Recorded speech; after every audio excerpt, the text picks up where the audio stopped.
here's how we clean our ceiling fans. We have our wand that can be bent, so it'll be straight and you can bend it to what you need for the length of the fan, and then you just hook it and slide it down, and then dust the bottom and hook, slide down to get all the blades.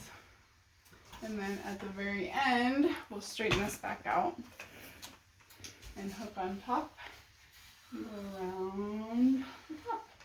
That's how we do our ceiling fans.